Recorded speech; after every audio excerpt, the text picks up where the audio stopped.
صفحہ نمبر 148 جلد دوم معارف الحدیث، اردو ترجمہ اور تشریحات کے ساتھ احادیث نبوی کا ایک جدید اور جامع انتخاب۔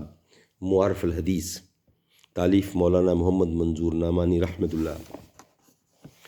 نحمدہ ونصلی علی رسولہ الکریم، بسم اللہ الرحمن الرحیم۔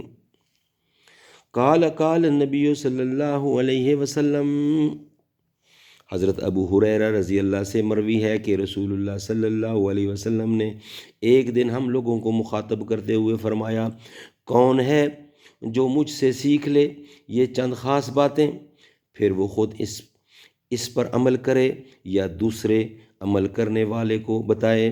میں نے عرض کیا، یا رسول اللہ، میں حاضر ہوں۔ تو آپ نے از راہ شفقت میرا ہاتھ اپنے دست مبارک میں لے لیا اور گن کر یہ 5 باتیں بتائیں۔ فرمایا، جو چیزیں نمبر 1 اللہ نے حرام کر دی ہیں ان سے بچو اور ان سے پورا پرہیز کرو۔ اگر تم نے ایسا کیا تو تم بہت بڑے عبادت گزار ہو، اور یہ عبادت نفلی عبادت کی کثرت سے افضل ہے۔ نمبر 2 دوسری بات آپ نے یہ فرمائی کہ اللہ نے جو تمہاری قسمت میں لکھا ہے اس پر راضی اور مطمئن ہو جاؤ۔ اگر ایسا کرو گے تو تم بڑے بے نیاز اور دولت مند ہو جاؤ گے۔ اور تیسری بات نمبر 3 تیسری بات یہ ہے کہ اپنے پڑوسی کے ساتھ اچھا سلوک کرو۔ اگر ایسا کرو گے تو تم مومن کامل ہو جاؤ گے۔ اور چوتھی نمبر 4 بات یہ ہے کہ جو تم اپنے لیے چاہتے اور پسند کرتے ہو وہی دوسرے لوگوں کے لیے بھی چاہو اور پسند کرو۔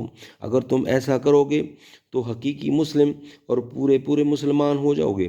اور 5ویں بات یہ ہے کہ زیادہ مت ہنسا کرو، کیونکہ زیادہ ہنسنا دل کو مردہ کر دیتا ہے۔ رسول اللہ صلی اللہ علیہ وسلم نے یہ 5 باتیں بتانا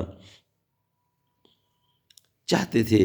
آپ نے مخاطبین میں خاص طلب پیدا کرنے کے لیے اور ان کے دلوں کو پوری طرح بیدار اور متوجہ کرنے کے لیے پہلے ارشاد فرمایا کہ میں اس وقت کچھ خاص باتیں بتانا اور سکھانا چاہتا ہوں۔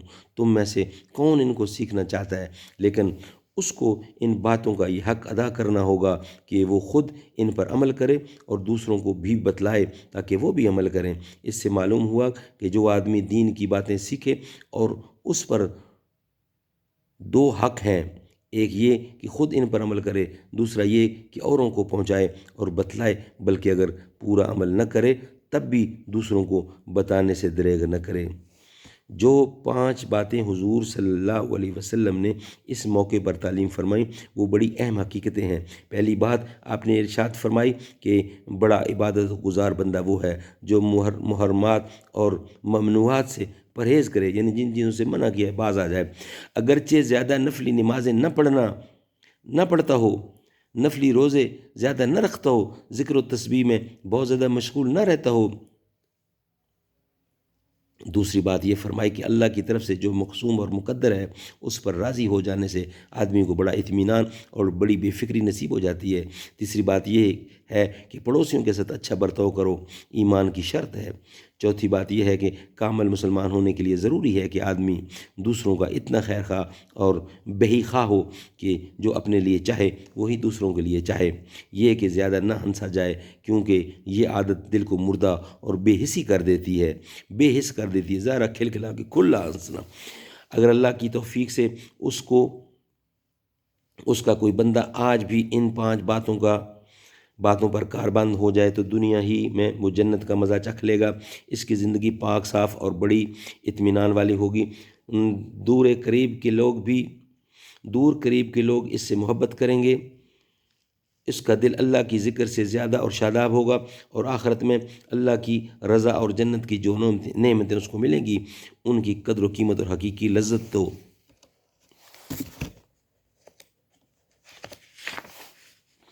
بس وہاں جا کر ہی معلوم ہوگی۔ اللہ تعالیٰ عمل کرنے کی توفیق عطا فرمائے۔ صلی اللہ تعالیٰ علی خیر خلقہ محمد۔